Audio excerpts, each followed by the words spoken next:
Okay, it's Zillla with another deep dive. This time playing some Warframe. Definitely like Warframe. This is a really unique game. Has a lot of crazy modes, lots of customization. Unfortunately, lots of microtransactions, so that might not be your thing. Yeah, really unique game. And I haven't played in a while, so I wanted to get back into it slowly. So I thought I would do a little warm up. Yeah, we're gonna go to Mott. It's just a survival mission. It's one of the later Star Chart missions. But before I do that though, I want to take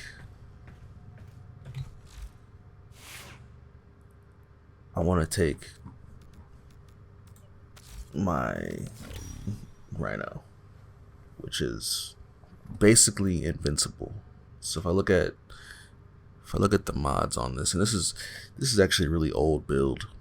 I haven't used this Rhino in a long time either. Shout out to warframebuilder.com, where people can create builds and they can share them in different configurations. And this is an old build from a while ago. This is the one right here, Prime Flow. This thing is going to give me so much energy capacity that I'm just going to be able to be invincible basically throughout the entire time. A lot of this other stuff, I would say these three form the foundation, but a lot of the other stuff is kind of up to the user. But this is the thing here that I think that changes everything. Like if you put this on any Warframe, it's going to turn it into just a death machine. So here, I'm just trying to give it a lot of energy, trying to give it a lot of armor, and then we're going to go in there and just tank everything around.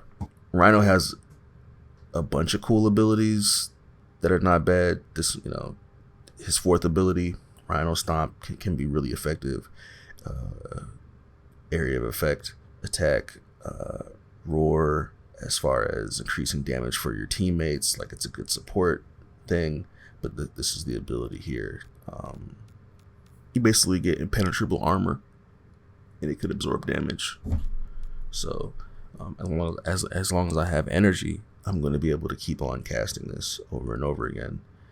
And I'm going to have a crap load of energy because of Prime Flow, So it's going to be a bloodbath for sure in terms of, just the Warframe. Then just for the primary, here's the thing. For this Rhino, I'm mainly a melee guy. So mainly we're going to be destroying things with Galatine.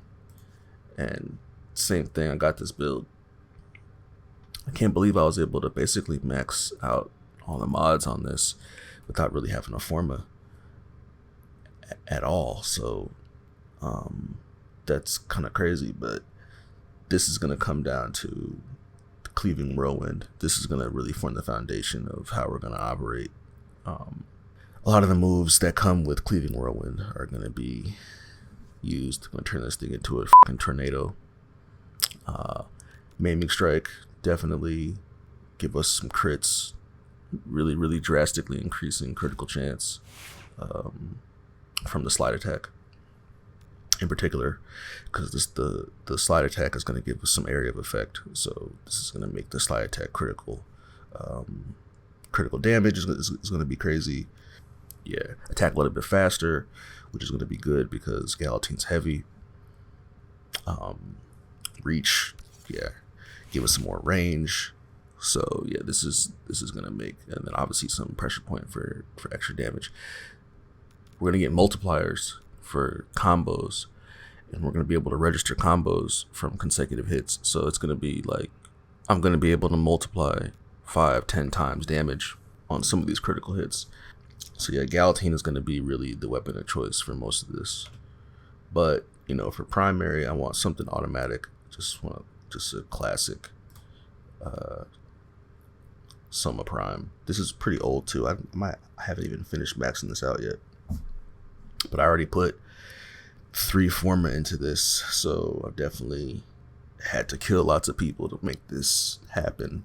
Like Split Chamber, Multi-Shot, Hellfire, and Stormbringer and infected clips. Like these three right here give just this like status mixture of poison, electricity, and fire. Like just all three. That's just gonna be a major status issue for any enemy.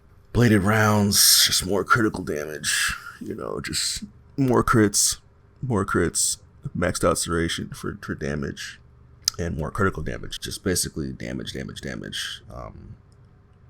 And then yeah, I guess I'm gonna have to formula this again to max out Prime Shred.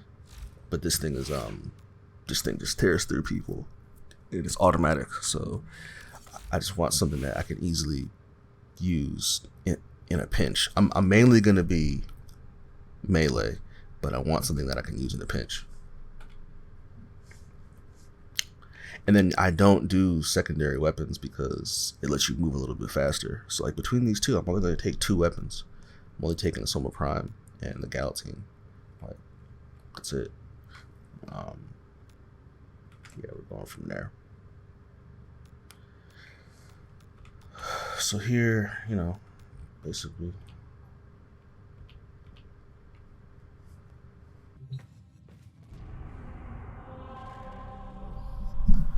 we're gonna go with Mott in the Void. Yeah, it's pretty popular survival mission. So we just have to manage life support while we kill waves and waves of enemies, and it can go on forever. So you see a lot of people try to push it, you know. So I get in there and it looks like I thought it had been going on for a minute already, but looks like it had only been going on for like 30 seconds. So when I get there, it's just immediately chaos. So I'm trying to just, man, this looks ridiculous. Like, I'm trying to make use, you know, those melee attacks, like I said, and you know, my thing is, and not just the melee attacks, but also casting his second ability, casting my Warframe's second ability that gives me armor. So as you can see, like my armor looks like it's like all black. Like that's what happens when you get all the when you cast the actual armor ability that he has, and it really just gives me basically invulnerability. Really, it's like plus 4,000 shield. So like it gives me like another life bar that I can just keep on adding over and over and over again. So that makes me really difficult to kill as long as I'm managing that correctly. The other thing is when I'm alive, because that's really the point of the build, is so that when I'm alive, the point of the build is to keep the Warframe alive for as long as possible, and then when I'm alive, I can switch to those offense capabilities. So my big thing is I'm really into the melee gameplay because I like to jump around. I like to kind of get angles on enemies. I like to get up in the air and maneuver. And that's the other crazy thing too about this is this is a popular map. So when you play publicly, you can play with other people, and you get a chance to see their different Warframes, their different play styles, you know, how they like to handle things. So here I was playing with the Hydroid, and he's like bringing up tentacles and all that kind of crazy. So there was another Warframe that I'm not even familiar with that apparently mind controlled different enemies. So I couldn't tell who, you know, which was an enemy because it kept on mind controlling different enemies. I was trying to kill these enemy zombies. But yeah, like I was, you know, compared to them, I was kind of old school with it. I'm just shooting and slashing my way. So like I built my Warframe in a way so that it can last and it can be survivable, so that I can shoot and slash my way through everybody. They have a different approach to how they want to approach controlling enemies, taking down enemies.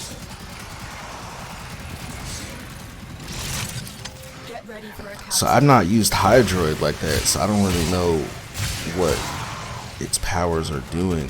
But one thing I did notice is that it was immobilizing enemies, so that was putting them in a position where, someone like me could come in and clean up.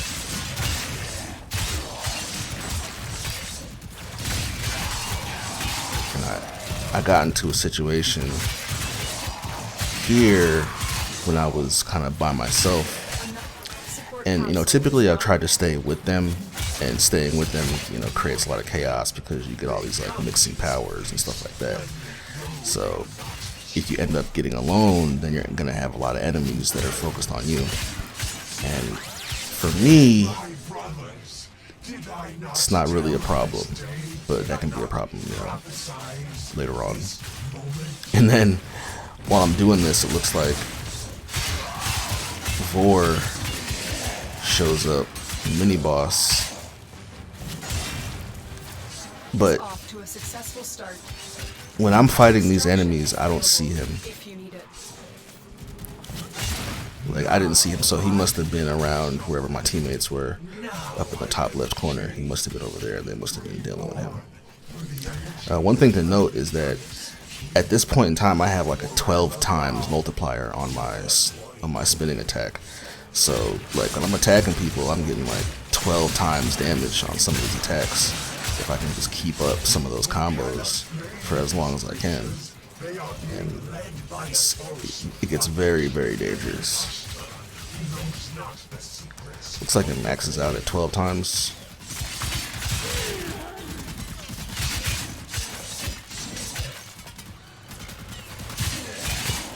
Crits. So, right, in a situation like that, I just have to make sure that I'm always on top of managing that ability.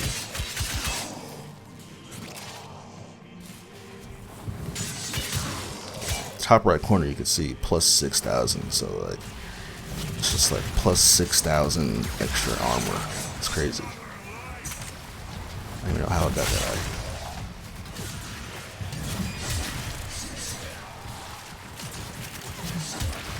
I'm trying to just jump around, create some space between me and the enemies so I can kind of see what's going on. I can kind of get in there for an attack.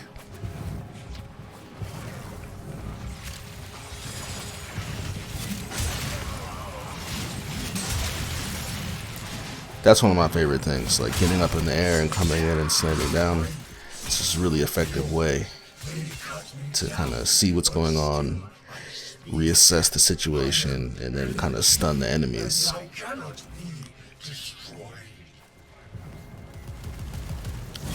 Could tell. Looks like that was controlled by one of my teammates. Couldn't tell if that was an actual enemy or not.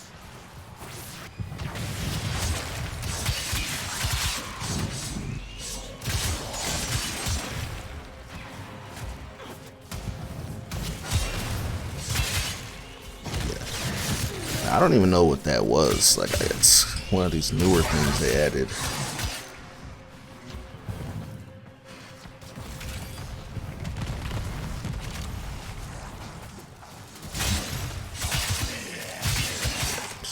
Some orange crits or yellow crits.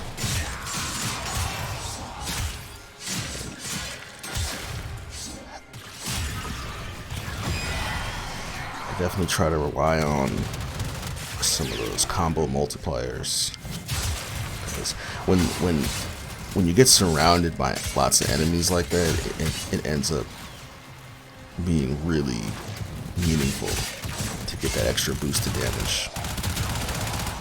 And by this point in time, I hadn't really used too much of my gun, my Soma Prime, but it was definitely very useful. A lot of those modifications very, very effective against these enemies. Didn't really matter what level they were, anything like that. I was pretty consistently able to tear through.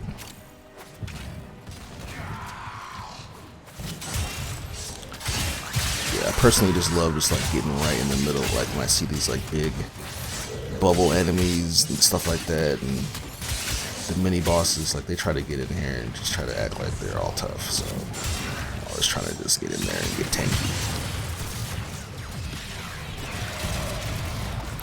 And I think, you know, as a tank, this game doesn't really have a pure holy trinity, DPS, healer, tank type of situation.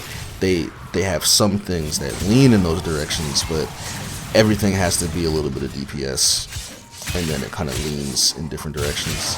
So Rhino definitely is a DPS frame, but obviously it's very, very tanky. So I anticipate that I'm going to be absorbing most of the damage. I might not be doing the most damage, but I'm definitely going to be absorbing, like, be able to absorb most of the damage.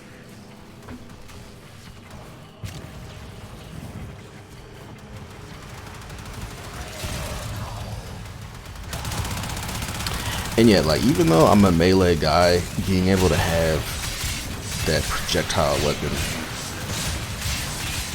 is a good mix-up. I used to like bows and arrows, but what I found in gameplay situations like this that are really chaotic, that the bow is just not fast enough. Like, that automatic weapon can kind of just immediately allow you to just get a bunch of shots on enemies. You can just get damage out quickly. The bows and arrows are good for some of like the story missions and things like that, but in situations like this where you're being flooded, you know, it's absolutely crazy. So yeah, we're about 10 minutes in, and already we have some teammates that want to leave. So they're trying to get to the extraction point, and they'll probably they'll be removed. So this is the opportunity where you can kind of stay a little bit longer, get some stronger enemies. You can kind of test your builds, you know, see how tough your Warframe is. And, you know, pretty typically I feel pretty confident about sticking around. I'm usually never one of the first people to leave because I feel like I'm pretty survivable.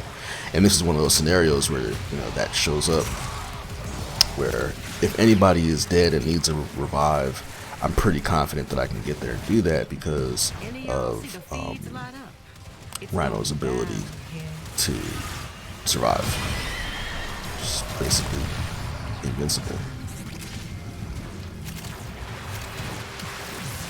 Alright, so we start getting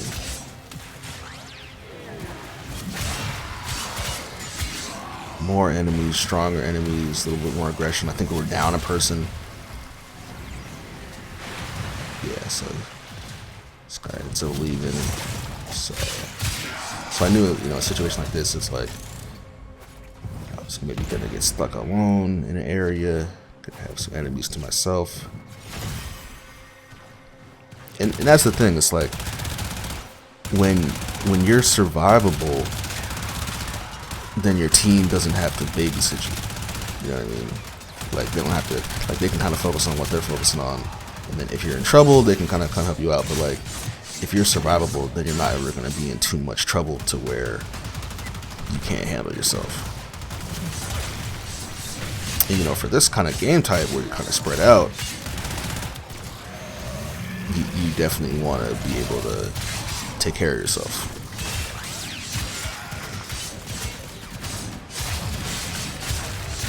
And it looks like my team was doing a really good job of managing the life support.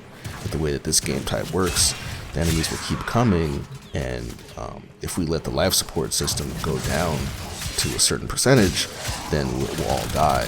So we have to manage these green columns. We have to activate them every once in a while, and I didn't have to do that at all the entire time. So my team was really doing a great job of kind of keeping the life support system intact so that you can kind of just focus on the enemies.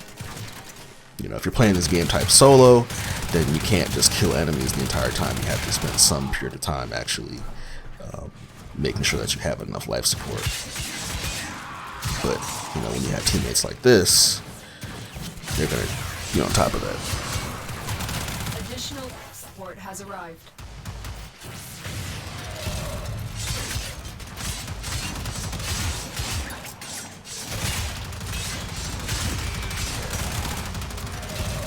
Yeah, a situation like that, it almost happened where I almost lost track of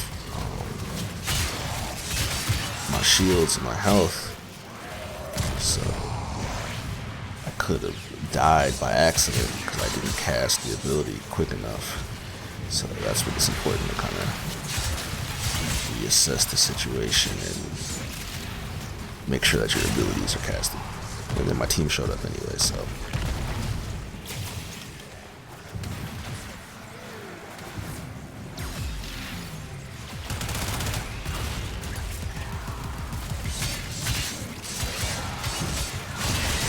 Yeah, and that's one of my things about the whirlwind attack too, is that it's really good area of effect. Maiming strike allows for a lot of different kinds of attacks, like this kind of straightforward attack here. The thing that I don't really like about this attack is that it only attacks in one direction, but the whirlwind attack attacks in all directions. It sends damage out, you know, everywhere around me. So for when I'm surrounded by enemies, I want that area of effect.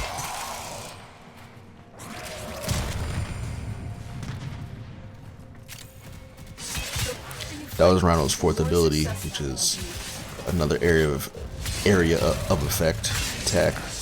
So yeah, like, you know, getting into big rooms of enemies and being able to affect them is one of the things that this Warframe does really well, aside from just being able to survive.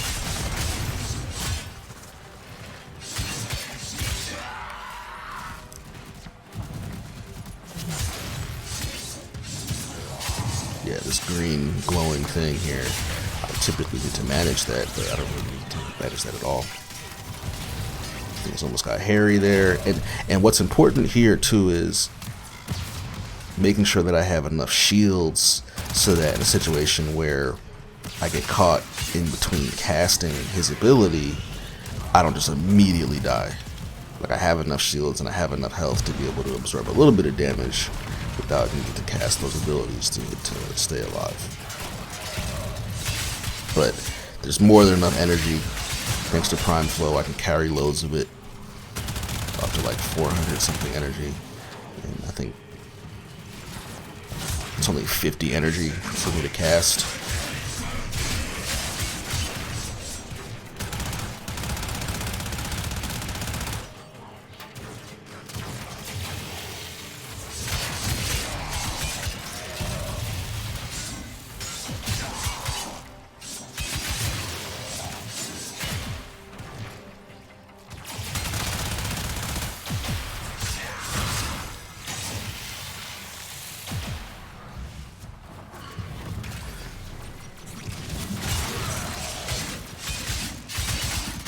One thing, my companion, my Helios, was getting absolutely slaughtered here. It happens every time. It's just something that I don't think about a lot, so I definitely want to maybe go back and level him up so that he can handle, because my companion is just getting absolutely slaughtered. He keeps recovering, but he gets slaughtered at this level.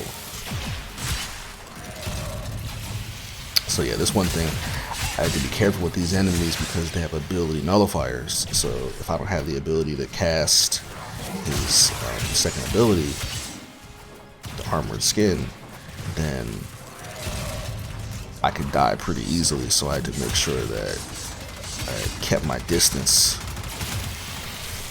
from some of the ability nullification.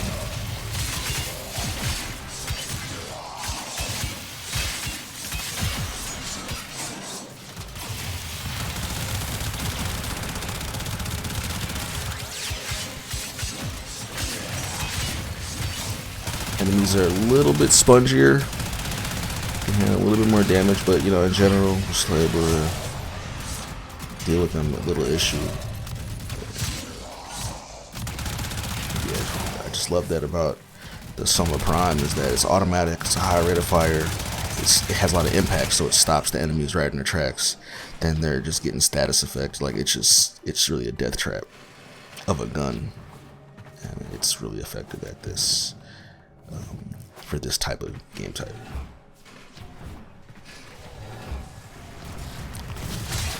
Cleared out that area. And, more some time with the rest of the squad. And again, we just see that Hydroid is just wreaking havoc on these enemies with this tentacle attack that it has.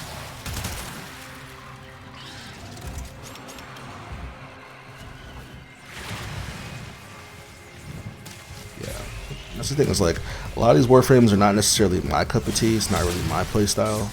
But when you play on teams like this, you just get a chance to see just how crazy it can really get.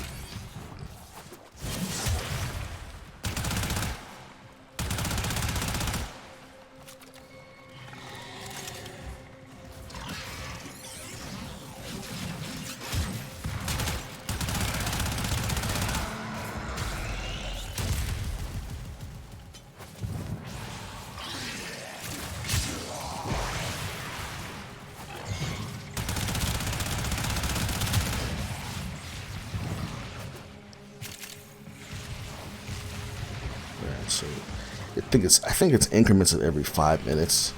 So we're getting close to the 20-minute mark. And I was wondering how my team was feeling. It looked like they were feeling pretty good. So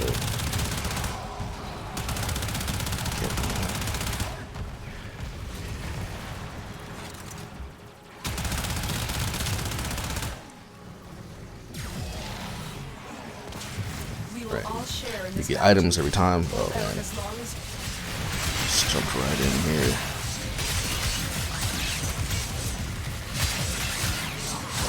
Just pushing my video card to the limit.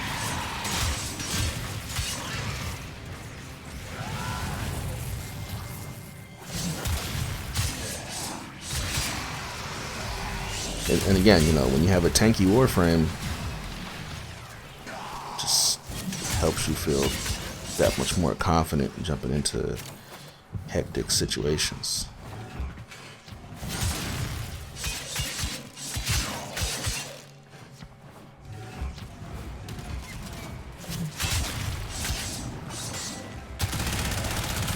And I think Rhino is probably the most.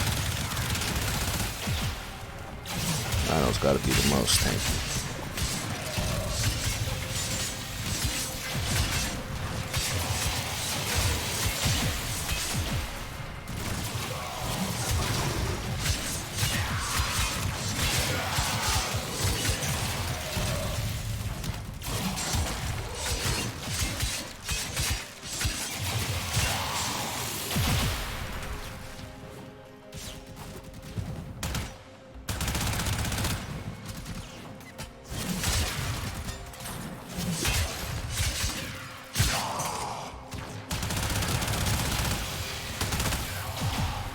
I don't know what this other Warframe is. I can't tell. I think it's one of the newer ones. It's got some pretty interesting attacks. One of them seems to be some kind of mind control in it. Like I said, it keeps on throwing me off.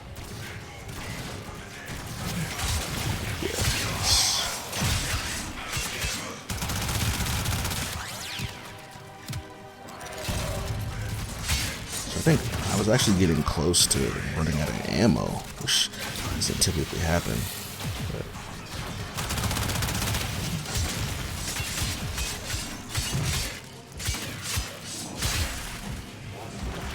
these dudes were tanky.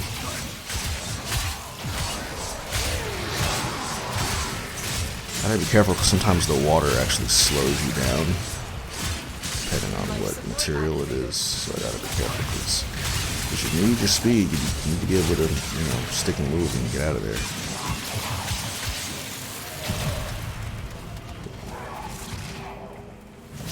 That's one thing they added with the melee is the ability to really direct your aerial attacks more precisely. And it's One of my favorite additions to the game.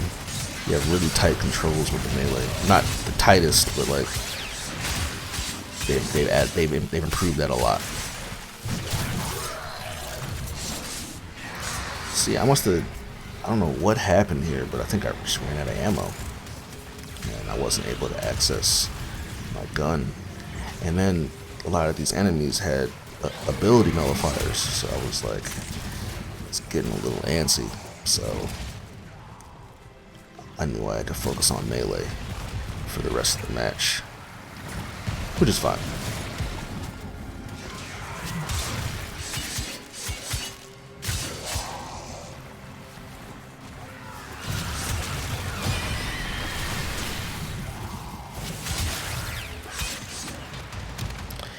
And at this point, when the enemies are going to be probably the most aggressive, just making sure I'm staying on top of that ability casting. If I let up and I miss that rotation, I'm gonna die pretty quickly. Not quickly, but I'll die definitely.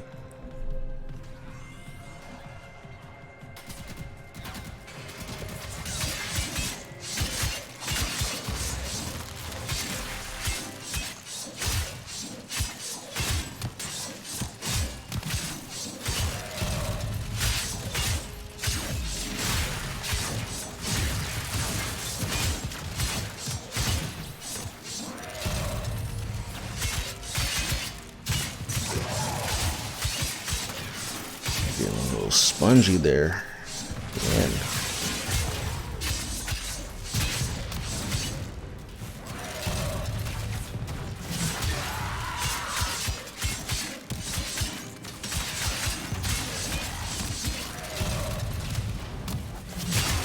another one of these situations where you get pinned by yourself.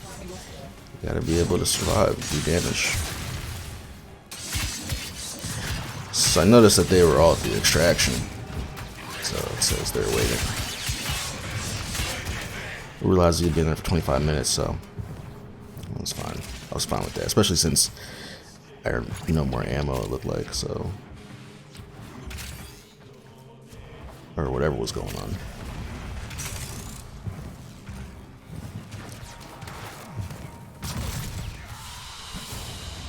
Another job well executed.